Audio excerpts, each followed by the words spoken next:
Oh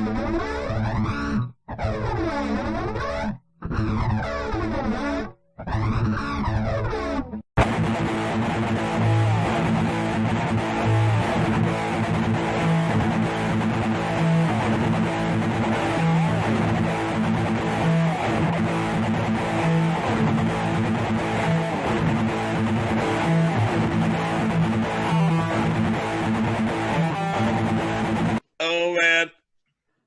Good John over there. I'm really excited. I'm more excited right now than I thought I was gonna be. There you go. Hey guys. Hey David, how are you doing? Hello. I'm good. How are you? We're great. It's thanks for coming on. Oh, happy to be here. So one of the things that has surprised me about going to cons, we were going to cons prior to the whole COVID thing, doing panels and stuff, is how popular Power Rangers is. Because if you look at shows like Lois and Clark or Buffy, you don't get the same kind of lines for those shows as you do for the Power Rangers. It doesn't matter who the actor is playing that Power Ranger, their line is always packed. So what do you think it's been that's, you know, made the show so popular even now? Oh, wow. In the 90s.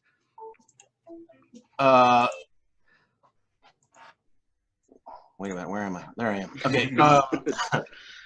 Well, I think there's a lot of factors that go into the popularity of the show. I mean, they really captured lightning in a bottle that first year that it came out, as far as what the appeal was. I mean, Saban really capitalized on the toy line, and I think that's what really drove everybody's excitement about it, was that not only do you get to see these characters on television, as soon as the episode was over, you could run to the store and there would be a Jason figure or a Trini figure, or you know, you could pick up one of the Zords or whatever, and then you could go home and recreate whatever you saw on the screen right away. So for the kids that were watching the show at the time, I mean, it was instant gratification.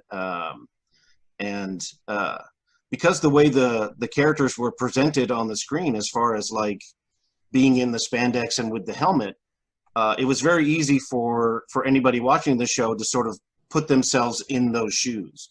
They could imagine themselves being a Power Ranger. And so I think that was part of the appeal too. So, and then you fast forward 20 years, you know, when those people have grown up and have spent time with the show, and then they finally get to meet the person that was actually in the suit or saying the lines on the show, it just brings all of that I'm 7 years old right back again. And so it's really fun to be able to meet people that grew up with you and sort of admired in the things that you did. And I think that's one of the reasons why, because when talking with using your example of Buffy the Vampire Slayer, which was an amazing show. I love that show. Mm-hmm. I think a lot of that audience was young adults, older teenagers who are much more world-wise. They understand, you know, how things work and can separate actor from role and so forth while they're watching it. It's not that immediate sort of, oh, Jason is Jason, that sort of thing. So maybe that's one of the reasons why you know, you may see longer lines for Power Rangers, because people really identify the actor with the role and so forth and so on. But I don't know, mate, that's just a guess on my part. And they've just carried it on. You know, like you can find a Power Rangers right now that's on TV. You know, so it's like Buffy doesn't have the longevity that Power Rangers has. It's like a virus. It keeps mutating every year, and it comes back. So, yep. Just, get your Power Rangers vaccine. You know, yada yada. You might not catch Power Rangers on TV. Exactly. I was part of that first generation watching Power Rangers, and my grandfather had to get a second job to support my toy habit. Saban was very insidious as far as their business model, as far as like making sure that those toys got pushed. Man, they got pushed so hard. I was a young adult in the '80s, and so I remember the Cabbage Patch doll fever and people punching each other in the face and KB Toys trying to get a Cabbage Patch doll. So I can imagine people were just tearing up toy stores trying to find these things. So Toys R Us, we got there at 8 a.m. They didn't open till 9, and there was always a line waiting to get in to get whatever Power Rangers they were restocking. Yeah, I never got any actual Power Rangers toys. I always got like the knockoff Power Rangers toys because there were never any back when I went. But I did get a hold of some of the Action Sound Power Rangers gloves, and I wore the batteries out of that thing in like an hour. Nice. But David, again, thank you so much for coming on. I feel like recent times have shed a light on Zordon as like, you know, his life, because he had to telecommunicate. I'm guessing he was working from home. Could you speak to that for yourself or the character? Do you feel like Zordon was in sweatpants when he was talking to the Rangers, or were you in sweatpants when you were talking? Because I mean, it's just your head, you know, like it's just hyper close to your head. So how, like, were you rocking the fuzzy slippers, or did you, you know, were you a little more professional than that? Well, they the bittersweet thing is they only filmed the character one time, and so they recycled the footage over and over. And, oh no, you got me. So I was never really on set with any of the other Rangers. Whenever they were in the command center, that was in some other studio, and I was busy working my 2 day jobs or whatever, and I would only go into the offices to do voices for the show like every 5 or 6 weeks, you know, to voice how many of her episodes they had got in the can at that point. So I felt very much like Zordon. I was very disconnected from everything. I was not I didn't really feel like I was a part of the show, except for the half an hour or 40 minutes that I would go into the recording booth to do these very simple and expository lines that Zordon would say during the show about, you know, this is the monster, this is what you need to do, I believe in you, you can do all this kind of thing. The character, I always tell people at conventions or in situations like this that, you know, it was very Spa-like in the tube. You know, Zordon was not, he wasn't in any great sort of discomfort. He was just sort of, you know, chilling in the tube and you know, getting his pedicure or whatever going on. But yeah, I mean, whenever I would go in and do voices and stuff, I was just in regular street clothes. I was very comfortable. It was always cool and dark in there, and you're always in an enclosed booth with headphones on, just watching the screen and waiting for your cue to count down so you could say the lines and stuff. But it is very similar to the situation that we're dealing with now, where because of social distancing and teleconferencing like this, you know, I talk to a lot of people the way Zordon used to talk to the Rangers. It's from a distance and through a screen, so it's very interesting, very odd parallel. So yeah. We've definitely had our fair share of that. Whenever we do panels at conventions, they'll bring 1 or 2 of us on via video, and we gotta play the Zordon in a panel. Absolutely. And this kind of disconnected voice from everything else, but we gotta respond as if we're there. And yeah, I was really curious because I love the work of like voice acting and so forth, and whether it's for cartoons or it's for, say, dubbing or any other kind of degree of voice acting. And you mentioned a little bit about the process there of what it's like to, you know, go into work essentially and deliver the lines, especially with a show like Power Rangers, where they were not just creating like sort of stories whole cloth, but also they were using a lot of the Japanese footage that was transferred over and using whatever monsters were kind of used over there first and foremost. Was there ever a point where you kind of had to take a pause and be like, how do I invest in the reality of this? There's like a pumpkin monster that raps or something like that. And it's like, how do I find the truth in this particular scene? What do you do for yourself in those moments? There is a lot of odd cutaways or alternative takes that were left on the cutting room floor because the ridiculousness of some of the situations that we would see written into the episodes. You know, there were quite a number of times when I would look at the engineer in the booth and go, "You've got to be kidding me, right? This is what's going on." They turned a purse into a monster. Okay. So I mean, because I had a lot of training as an actor, I had 2 college degrees. So it was really easy to create in my head circumstances that would allow me to just take the weirdness and oddness of the situation and just make it the reality of whatever I was doing. So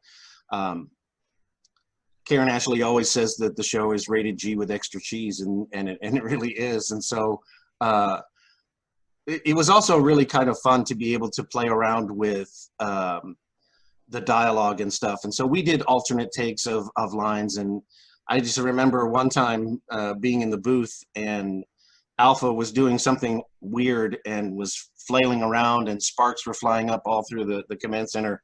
And I just remember just ad-libbing, "Idiots, I'm surrounded by idiots." And so that's on the cutting room floor somewhere. Nobody will ever be able to find it, but I mean, it was part of the recording session that day. And you know, we had fun. There were a number of times when either Richard Horvitz, who was Alpha 5, or Barbara Goodson, who played Rita, we were there. We had sessions booked either back to back or at the same time. And it was fun to be able to watch them work and see how they dealt with the same situations. And but yeah, you really sort of had to sort of forget that it was very simple dialogue and just sort of try to play the truth of it and make it believable, because kids who are 5, 6, 7, they pick up on really quick how, if you're faking it or if you're not saying things right, they get that right away. So we had to try to maintain a consistency throughout the recording session. So hopefully we did that. I just hope there's at one point a time when we can have that version of the episode where you do just say "idiots." I'm surrounded by like that'll be a great uncut Power Rangers episode. To step away from Power Rangers a little bit, you've been working on a movie called The Order with a lot of the old Rangers cast. Can you tell me about that? That project was the brainchild of Karen Ashley. She, because she had been doing conventions for a while before I came along, I really started doing conventions in 2014. That's when I attended my first Power Morphicon and got to know a lot of my additional castmates, because there's so many Rangers and so many other voice actors that have been a part of the show, and I get to meet them and hang out with them. And for a long time, Karen and a number of the other Rangers kept getting asked, you know, when are they gonna bring you back? When are we gonna see all of you on screen together again? And so Karen had the idea that, you know, instead of waiting for Saban or whoever owned the rights to the show would put something together, why not do something ourselves? And she had talked to Austin St. John about that, and Austin said, "Well, you should talk to Dave. Dave's a writer." So she emailed me, and we started conversing back and forth. And she told me what she wanted to do and the ideas and stuff that we had. So we started bouncing things back and forth between ourselves. And the first initial iteration of the project, I think we called it the OGs. And it was really going to be sort of this Ocean's 11 type project where these actors from the show would form this elite con team where they would go in and they would take down a really wealthy, arrogant jerk and, you know, either steal something from him or deplete his bank account or whatever. It was sort of like this heist type movie that we were, the idea that we had. And then that morphed into a much more darker Expendables type type project where we thought, oh, okay, it would be really interesting if we had these actors who were all very used to doing these action-oriented scenes, and so we wanted to do something that played to that strength of the actors being very active. And so we came up with the idea that there would be this elite team of individuals who were highly skilled and highly motivated, but were not attached to any sort of government or country. They just globe hopped and hit these hot spots and took care of a situation just so they could maintain the balance between chaos and order. And that was the original idea for that. And we took about 3 months to write the first draft of the script. Then we polished it, and Karen had put together a meeting over at Nakia Burris's house, and she had invited a bunch of former Rangers, people that we had talked about our fantasy casting of the movie, and she had brought them all together. And of course, they didn't know anything about it, and they didn't know that anybody else was going to be there. And they kept showing up and going like, "What are you doing here? What are you doing here?" So it was a very interesting thing. And then Karen pitched them the idea. Because these guys had been approached before. They'd been given scripts before from other projects before, and for whatever reason, those things didn't quite work out. Either the money wasn't there, or the script wasn't right, or didn't match with their expectations, or whatever. So we were both very nervous of showing the script to these guys because we didn't know what their reaction was going to be. And Karen pitched them the idea and gave them copies of the script and said, go home, sit with it, take a few days to read it, and then get back to us to see if this is something you're interested in doing. And it wasn't even 12 hours later that people kept calling her and saying, I'm in, I love it. So we got a bunch of people who were very interested right away. And then Karen pulled some other resources together, and a few months later we were in Los Angeles, and that's when we filmed the proof of concept trailer that we put up on the Indiegogo page and got everybody really excited about it, and met all our goals, and had everything in place. And then the following January we were back out in Los Angeles, and we're 4 days in front of shooting it in front of the cameras. We had our director, we had all of our equipment, we had everything set up, we had all of our days planned out, and then the union, SAG, stepped in and said, you have to shut everything down. And there were a lot of things going on behind the scenes that really brought everything to a standstill. Everything just stopped. And we were all very disappointed, and all of us had to go back home and do these things. And Karen was devastated because of SAG rules, because of union rules, she had to give all of the money that we had raised back. And so we really went all the way back to square one. And it's still ongoing. It's still something that Karen is working really hard to try to get up on its feet. She's been shopping it around to studios, and we've been pitching it as both a movie and as a series. And she's just working really, really hard to try to get it to happen. It's just that it's been very, for whatever reason, people look at it and go, this looks great, it looks fine. It's just not what we're in the market for right now. And then, of course, with the pandemic, everything has just, gotten to a standstill. So I don't have any new information about the project. I don't have any new insights about it. It's just sort of it's been in a very extended holding pattern for a long time. So that's where we are with it. Yeah, it looks like a lot of fun from the trailer. We had so much fun doing that. David, if I could ask a quick question, I'd like to go back and get a little bit of background on how you started in your acting career. Sure. Like, were you always as a kid like putting on little plays and whatnot, and it was kind of just a natural progression, or how was it that you got started in acting? Did you get drunk with your friend Fred one day, and then the next thing you know, you're in a studio booth like, Rangers? When I was very little, I was a very outspoken child. I was a huge comic book fan.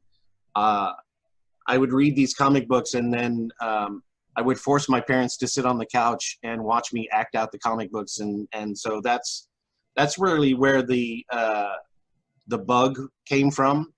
But as I got older and as I was going through my middle school and junior high and high school, I got a little bit more timid. I became much more withdrawn as I got older.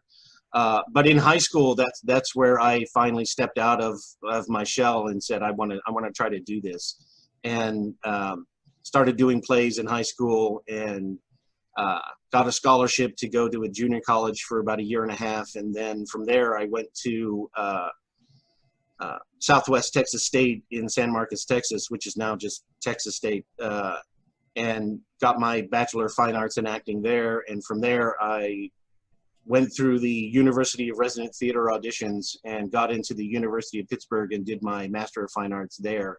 So I worked and developed the craft for quite a number of years before I went out to Hollywood. I went out to Hollywood late. I was 29 when I got there. You know, in hindsight, looking at everything that I did and what I went through, if I had the choice to do it over again, I think I might have gone to Hollywood sooner, because the great thing about the programs that I went through, they're excellent theater programs. They give you all the tools that you need in your toolbox to understand what acting is all about.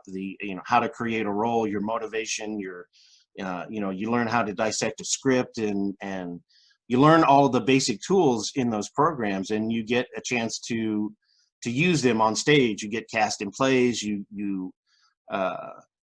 You get to really use what you work with.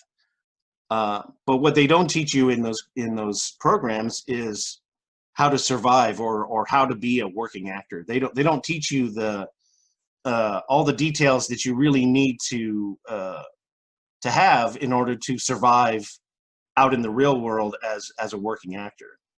Like there's no discussion in those there was no discussion in those programs about, oh, this is what you need to do, on how you file your taxes. These are all the breaks you can have to sort of save your money. You can take your acting lessons that you're taking, or all the equipment that you buy. For like voice actors, they have to have a recording, a home recording studio where they have a microphone and all this stuff. That's stuff that you can claim on your taxes and all that kind of stuff. So they didn't teach us any of that stuff. They didn't teach us about these are the best places to live in New York or Los Angeles that have a cheaper rent, so you can survive on more than $5 a day or whatever. So if I'd had things to do over again, I would have gone to Hollywood sooner. Once I had gotten enough confidence under my belt, once I had gotten enough skill, and would have just worked harder at getting work rather than understanding all of the tools as much as I did. But if I'd gone to Hollywood earlier, I probably wouldn't be Zordon. I probably would have been doing something else or not doing anything at all. When I was in Los Angeles, and I was taking classes, improv classes at the LA Connection Improv Theater out there, and talked with so many people that had been in Los Angeles for 20 years and had still never been cast in a film, had only done extra work, or they'd been involved with a number of projects that got to a certain point and then they just died. And so that's the normal reality that a lot of people face is, you go out there, you give it your all, you work day in and day out, week after week, night after night, striving to get that one break, and it just never comes. And there are so many stories out there like that. And I was very, very, very lucky to be in a spot at the right time to get a phone call from a friend that I knew from Southwest Texas State, who was working on the pilot for Power Rangers. My answer is right. that called me up and said, "Hey, we're having auditions for this role. I think you'd be great for it. Do you want to come in and do that?" And I had only been in Los Angeles for 2 months at that time. So to get a phone call like that, because I knew somebody from my past, that's also one of the things that you'll hear over and over. It's not what you know, it's who you know, and it's the networking, and that's how people get jobs and stuff. So it was very fortuitous and synchronicity and all that sort of stuff. And 2 months after landing in Los Angeles, I was a big blue floating head. So there you go.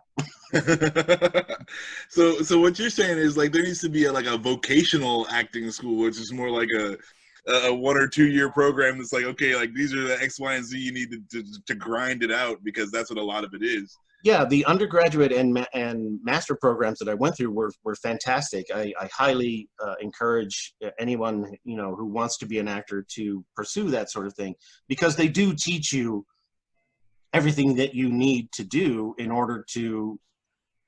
They teach you all the things you need to do to get the job. So they teach you how to audition. They teach you what to prepare, that sort of thing. What they don't teach you, or what I was not taught, I'm sure that there are probably other programs out there, either associated with a university or college or whatever, that do go more into detail about the things you need to take care of in order to survive as a working actor. Because a lot of what I was taught was I could get the role, and I could do the role, and I could perform, and that's all the stuff that I would eat up during my time at university or whatever. But it was all the other little details about what to do after you got the job that I had to figure out on my own. So that was very very eye-opening. So yeah. Hey, David, I got a question. First off, as we wrap up the interview, I was wondering if you could stick around for a few seconds after we stop recording. Sure. Yeah. If you don't mind. And then secondly is, what was it like? I went back and watched the final episode with Zordon. I had never seen it before because I was a Mighty Morphin guy and a little bit of Turbo. But what was it like filming the final stuff with Zordon, doing the work and stuff? I wasn't there. I meant the voices. But I wasn't there. They used my face throughout the life of the character. So for like 6 seasons, my face was Zordon. But after the 31st episode of Mighty Morphin, Robert Manahan took over as the voice of Zordon. So a lot of your episodes that you're familiar with may not be my voice, and may be Robert Manahan, who unfortunately passed away in 2011. So those final episodes of In Space, where Zordon tells Andros to shatter the tube so that he can sacrifice himself and the Z-Wave goes out, I found out that in 2012, I think. I had to go back and look up myself what was going on. So unfortunately, that's not me. But I've been able to do the voice again recently because of the Shattered Grid video game and the Shattered Grid live that we did at Power Morphicon, which was fantastic. So, yeah. I was going to ask about that. What was your experience like working on that game, and did you get to reconnect with any of your old castmates? Because I know that game is just kind of like a celebration of Power Rangers. It draws from so many of the TV shows and movies. Yeah, I mean, it was really great to go back into the booth and to voice the character again and to say the lines that Kyle had written from the Shattered Grid comic book. And when we did the panel at Power Morphicon, that was the first time that Barbara Goodson and I, we got to do Zordon and Rita in real time and got to really act with one another. And the audience reaction to seeing us do that live, and the subtleties that Barbara would bring, because in the TV show, Rita was really sort of very hokey and over the top and loud. But during the live read, when we were doing the lines and stuff that Kyle had written for the Shattered Grid book, Barbara really was able to really get into the nuance and the real evil of Rita, and being able to play off of that and to make it much more, the circumstances were much more dire in the Shattered Grid. So to bring that to life was really a lot of fun. And say those lines again in the video game. And then I got to do the voice for the blue Xenozoic Ranger, so I actually got to be a Power Ranger in the video game, which was very cool. I got to do my Kias and Ha's and all that kind of stuff, and for the attack moves and stuff. So very, very cool. Yeah. I was gonna ask, like, are you mad that Zordon is never a playable character in the Power Rangers fighting game? Like, I feel like he gets ripped off, you know?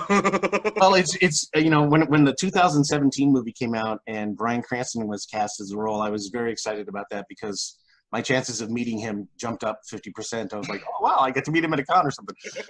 But I was also very excited the fact that they made him a Red Ranger, that he was one of the, you know, the people on the front lines. So I thought that was a really great twist on it. And because one of the great or interesting things about Zordon as a mentor, as a leader, if you look at any other superhero team, like Captain America or for the Avengers, you look at Professor X for, you know, the X-Men, Superman or Batman for Justice League, whatever. They're on the front lines with their teammates. They're out there helping out, and they can show up at the last minute and save their teammates and stuff like that. Zordon can't. Zordon is trapped in this tube, in this time warp, and so he is very. On one hand, he's very impotent as a character because the only thing he can do is to deliver exposition or to deliver encouragement. But I think, you know, in hindsight, looking back on it, that's a really great message for somebody who's younger, who's watching it, because here's this figure who's all powerful and very dramatic and whatever, but is also unable to really help them, cannot step out in front of the danger and protect them or whatever. But what he does do is tell the Rangers over and over, I believe in you, you can do this.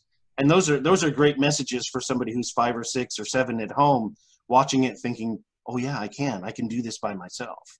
And so whether or not they intended that, or whether or not that was just something that grew organically, you know, throughout the episodes or whatever, I just find it very fascinating that this character who isn't an action figure, who doesn't have any movable parts, but you know, he delivers some really important messages and stuff to the show. So, well, yeah, I'm a little bummed that there's no there's no Mortal Kombat version of Zordon, but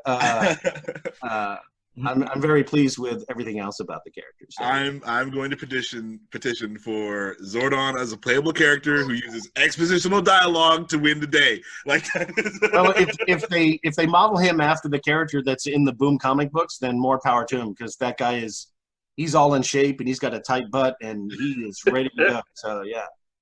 I will say I did have the playset of the command center that had Zordon. You could they had the little knobs you could turn and make it look like your face was moving. So that's still at my parents' basement somewhere. Awesome. Well, David, I want to thank you. They say you should never meet your heroes, and luckily I've been blessed that everybody I've met from the show Power Rangers has been awesome, and you continue that streak. So thank you very, very much. Thank you, everybody, for listening. I'm Jason. It's 3 Geeks Podcast. Have a great day. Recycle your droids.